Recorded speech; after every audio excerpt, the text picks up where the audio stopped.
My name is Vin Cataldo, and I am addicted to reading. But I wasn't always this way. For most of my life, I hated reading, and this bothered me and frustrated me because I desperately wanted to learn all the valuable lessons that books have to offer so that I could apply them to my life and be happier. But now, after developing and following a simple framework, I've been able to read almost 100 books and learn countless valuable lessons and skills. It made me happier, more focused, more successful, and helped me to achieve goals I didn't even think were possible, such as losing 80 pounds, throwing crazy parties, becoming a personal trainer, getting the girls I wanted, becoming a lifeguard, and plenty more. In this video, I'm going to break down exactly how you can make this framework work for you to make reading easy, fun, and rewarding, just like I did. It's a method I perfected after helping countless people develop positive habits, and I'm confident that it'll work for you too. Step 1, emotion time. Before you start reading, you want to remind yourself why you're doing this. Remind yourself how happy you'll be and how accomplished you'll feel once you finish this book, or even once you finish that reading session. This will make reading more productive and more rewarding because you're rewiring your brain to view it as something that's productive and good for you, so it rewards you more for doing it. I put this step first because I believe it's the most important step in the framework. If you don't know why you're reading what you're reading, you're not going to find it enjoyable and you're going to get bored fast and put it down. And if you want to read more, you don't want to get bored. Step 2, make it a habit. Set small, attainable goals so that you can win every day. It sounds daunting when you tell yourself you have to finish a whole book, but when you say you only have to read 10 pages today, it makes it much more manageable. This also builds consistency and creates a timeline for you to finish the book. The most important part of setting a habit is that you want the daily goal to be small and attainable. This small daily goal is just to get you to open the book and start reading. Oftentimes, you'll want to go way past this goal because you'll get interested in what you're reading. And now that we have a habit, we can move on to step 3 of the framework, which is to set a deadline. So for example, if you commit yourself to reading 10 pages a day and your book is 300 pages long, then you know that it should take about a month to finish.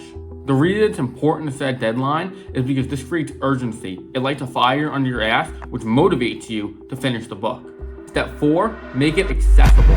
Since I discovered the Kindle app, this has been a game changer for me because now I can read wherever, whenever I want without having to carry books around. It's like having a library in my pocket.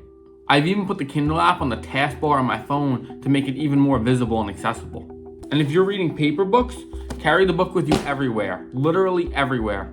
When I first started reading, I was only reading paper books, and I would leave one of the books I was reading in the bathroom just so it was there, and when I was shitting, I'd have nothing else to do. It'd be right there, it'd be accessible. Step 5 is to focus. And the way we focus is by avoiding distractions.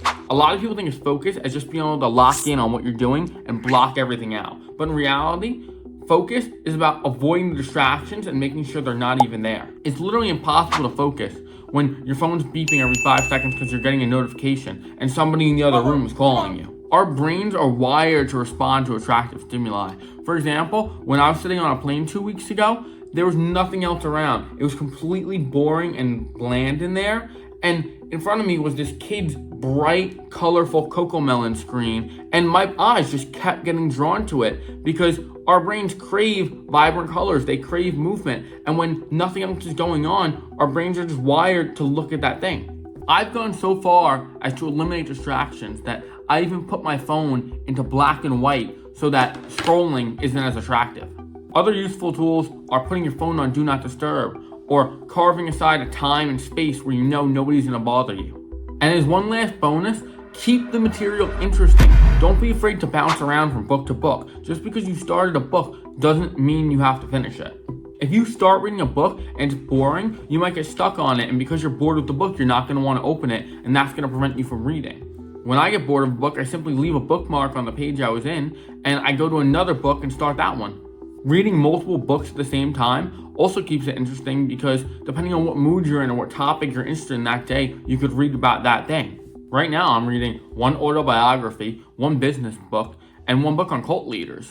Now that you understand my 5-step framework, I empower you to get out there, make a plan, and start reading some books. If you found this video helpful, share it with somebody you know, and you guys could even hold yourself accountable and start reading more together.